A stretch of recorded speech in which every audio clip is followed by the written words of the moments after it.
டாஸ்மாக் அலுவலகத்தில் கடந்த மார்ச் மாதம் அமலாக்கத்துறை அதிகாரிகள் சோதனை நடத்தினர். நீண்ட நாட்களாக நடந்த இந்த சோதனையில் மதுபானங்கள் கொள்முதல் உட்பட சுமார் 1000 கோடிக்கு மேல் முறைகேடு நடந்ததாக அமலாக்கத்துறை தரப்பில் தெரிவிக்கப்பட்டது. இந்த விவகாரம் தொடர்பாக மேலும் ஆதாரங்களை கைப்பற்ற அமலாக்கத்துறை தொடர்ச்சியாக விசாரணை மேற்கொண்டு வருகிறது. இந்நிலையில் சென்னையில் அதிகாலை முதலே அமலாக்கத்துறை அதிகாரிகள் சோதனை மேற்கொண்டு வருகின்றனர்.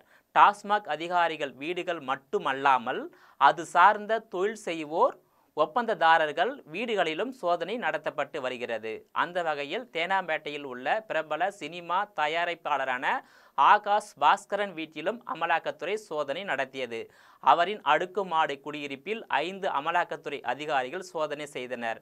டாஸ்மாக் முறைகேடுக்கும் சினிமா தயாரிப்பாளர் ஆகாஷ் பாஸ்கரனுக்கும் என்ன தொடர்பு என்றும் பலரும் குழம்பி வருகின்றனர். சாதாரண இயக்குநராக பணியாற்றிய ஆகாஷ் பாஸ்கரன் இன்று தமிழ் சினிமாவின் முன்னணி தயாரிப்பாளர்களில் ஒருவராக வலம் வருகிறார். அதாவது டான் பிக்சர்ஸ் என்ற திரைப்பட தயாரிப்பு நிறுவனத்தை ஆகாஷ் பாஸ்கரன் நடத்தி வருகிறார். இவர் கவின்கேர் குழுமத்தின் நிறுவனர் CK ரங்கநாதனின் 3வது மகள் தாரணியை திருமணம் செய்துள்ளார். இவரின் மனைவி தாரணி தனியாக மூன் பேக்ஸ் என்ற நிறுவனத்தையும் நடத்தி வருகிறார்.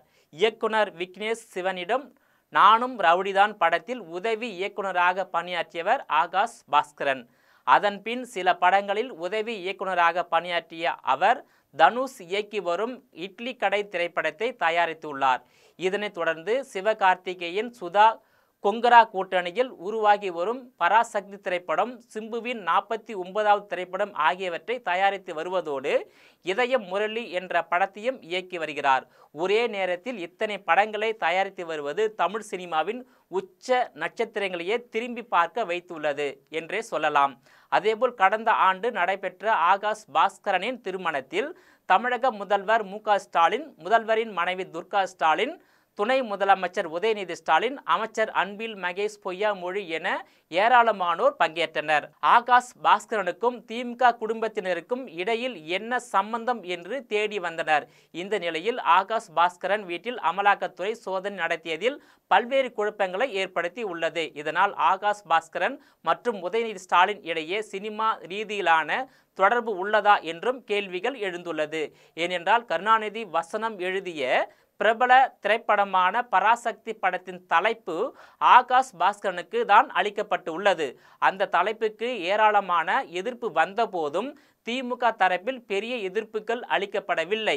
அதேபோல் மொழி கொள்கையை வைத்து உருவாகும் படம் என்பதால் அடுத்த ஆண்டு தேர்தலுக்கு முன் பராசக்தி படம் வெளியிட வாய்ப்பு உள்ளதாக சொல்லப்படுகிறது. ஏற்கனவே புதிய கல்விக் கொள்கையால் தமிழ்நாட்டில் மொழி தொடர்பான விவாதம் நடந்து வருகிறது. இந்த சூழலில் தேர்தலுக்கு முன் பராசக்தி படம் வரும்போது அது திமுகவுக்கு ஆதரவான படமாக இருக்கும் என்றும் சினிமா வட்டாரங்களில் பரபரப்பாக பேசப்பட்டு வருவது குறிப்பிடத்தக்கதாகும். நேயர்களே, மீண்டும் இது போன்ற மற்றொரு நிகழ்ச்சியில் சந்திக்கிறேன். அதுவரையில் உங்களிடமிருந்து விடைபெறுவது நான் உங்கள் விஜயபாலன்.